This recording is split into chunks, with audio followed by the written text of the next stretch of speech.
For the past few weeks, I have been hearing a lot about Test Drive Unlimited Solar Crown, a game that I have made many videos about, and as of late, I hear that apparently the game has been getting quite a few updates, and despite that, the updates have come with a great amount of criticism from the fan base, or should I say, lack thereof, because this game is very universally hated amongst gamers, especially to the fans of the franchise, with myself included. They have been adding updates to the game as well as showing their roadmap of what they intend to do following the second and third year of the game, and by the looks of it, they are just adding a bunch of stuff that the game should have had at launch. The devs and some content creators are acting as if TDU 1 and 2 never had any of the things that TDU SC has. The part that makes this look really bad is the player count. Test Drive Unlimited Solar Crown has a really bad player count. I tried looking it up and it's basically saying that it is less than 1,000 players, so I have no idea how they plan to bring more players, because the game for the most part has been pretty much dead at launch. I decided to look up how many copies TDUSC has sold, and to be real with you, it's really not good. I knew it wasn't good, but I didn't know it would be this bad. From what I have seen, people are saying that Test Drive Unlimited Solar Crown has only sold 500,000 copies in total, which I am sure would consider the game a failure. Just by looking at the 1-year roadmap, I am sure that it did very little to bring new players to the game.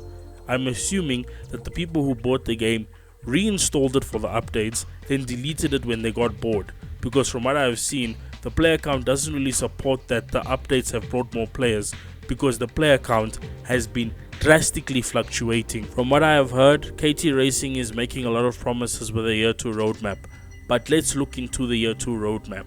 As you can see, they are bringing back taxi missions, which taxi missions is a new term because in TD 1 and 2 they had hitchhiker missions of where people are stranded on the side of the road, and if I remember correctly, you either drive them home or to a place they need to be. And then with the next thing, I have no idea what community voted missions are, because I didn't think the community for Test Drive Unlimited Solar Crown was big enough. And with the Asian vehicles, I'm assuming that they will just be adding more Asian cars to the game. And they're even saying they're going to add houses. That appears to be the last update for the year 2 roadmap, which I'm sure sounds cool, but I don't think it will be as good as it was in TDU 1 and 2. I still have no hope for this game. I predicted that it would fail way before the game came out, and my views have not changed. They say they want to bring things like cross-region to the game, when I am wondering why the game didn't have that in the first place.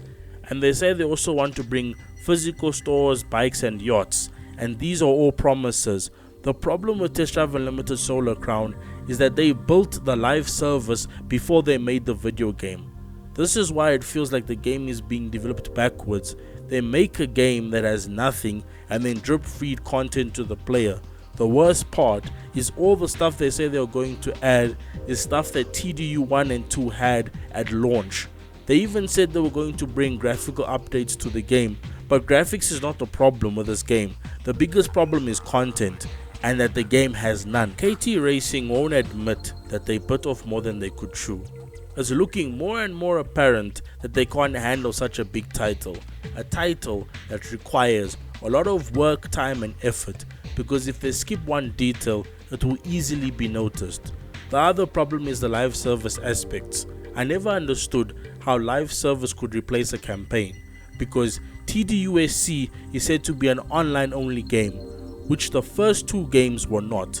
There is a very big difference between a game that is live service and a live service video game.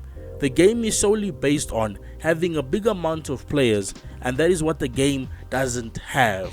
They tried to create an MMO car game that has no players, and the fact of the matter is, they are already better MMO car games, so then why should people play this game? At this point, I am not sure what will save this game, because this is not a game, this is a scam.